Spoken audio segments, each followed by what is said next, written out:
నమస్తే అందరికీ. Welcome back to our channel AVS kitchen diaries. ఈరోజు వీడియోలో ఆనియన్ సమోసా ఎలా చేయాలో చూద్దాం. ముందుగా ఒక బౌల్లోకి 1 కప్పు మైదా పిండి తీసుకొని అందులోకి 1/2 teaspoon salt, 1 teaspoon oil వేసుకొని కలుపుకోవాలి. ఇలా కలుపుకున్న పిండికి కొద్ది కొద్దిగా నీళ్లు పోసుకుంటూ కలుపుకోవాలి. పిండిని ఇలా నేను చూపిస్తున్న విధంగా చపాతీ పిండిలా తడుపుకొని ఒక 10 నిమిషాలు పక్కన పెట్టుకోవాలి. వేరొక బౌల్ తీసుకొని అందులోకి సన్నగా తరిగి పెట్టుకున్న ఉల్లిపాయ, రుచికి సరిపడా ఉప్పు, కారం, కొద్దిగా పసుపు, ధనియా పౌడర్, కొద్దిగా గరం మసాలా, సన్నగా తరిగి పెట్టుకున్న పచ్చిమిర్చి, కరివేపాకు, కొత్తిమీర వేసుకొని ఈ మిశ్రమాన్ని కలిపి పక్కన పెట్టుకోవాలి. అలాగే ఇంతకుముందు తడిపి పెట్టుకున్న పిండిని తీసుకొని చిన్న చిన్న ముద్దలుగా చేసి ఒక్కో ముద్దను తీసుకొని ఇలా చపాతీల్లా ఒత్తుకోవాలి. ఇలా చపాతీల్లా చేసుకునేటప్పుడు పొడిపిండి చల్లుకొని చాలా పల్చగా ఒత్తుకోవాలి. ఇలా పల్చగా ఒత్తుకుంటేనే సమోసాలు చాలా క్రిస్పీగా వస్తాయి.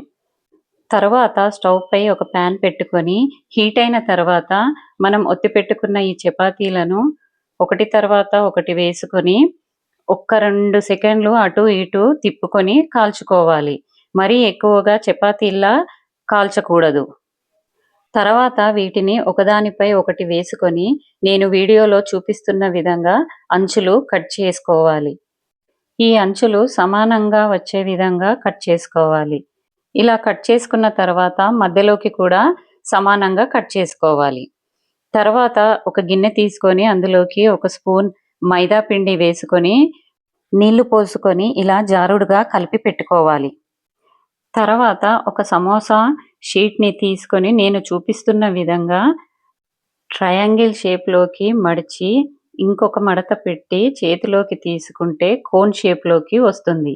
ఈ కోన్లోకి ముందుగా తరిగి పెట్టుకున్న ఉల్లిపాయ మిశ్రమాన్ని వేసుకొని తర్వాత మిగిలిపోయిన షీట్కి మనం తయారు చేసుకున్న ఈ మైదా మిశ్రమాన్ని అంచుల వెంబటి రుద్ది గట్టిగా ప్రెస్ చేసేస్తే సమోసా రెడీ అయిపోతుంది.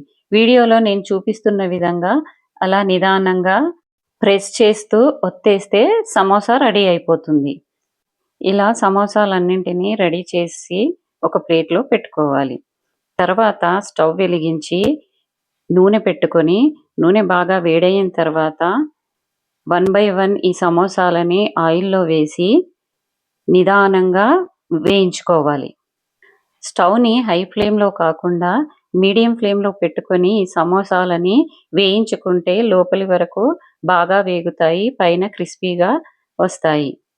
ఇలా గోల్డెన్ బ్రౌన్ కలర్ వచ్చే వరకు వేయించుకొని వీటిని టిష్యూ పేపర్ ఉన్న ఒక బౌల్లోకి తీసుకోవాలి. అంతే, ఆనియన్ సమోసా రెడీ అయిపోతుంది. ఇలాంటి ఇంట్రెస్టింగ్ రెసిపీస్ కోసం లైక్ చేసి ఛానల్ని సబ్స్క్రైబ్ చేయండి. Thanks for watching.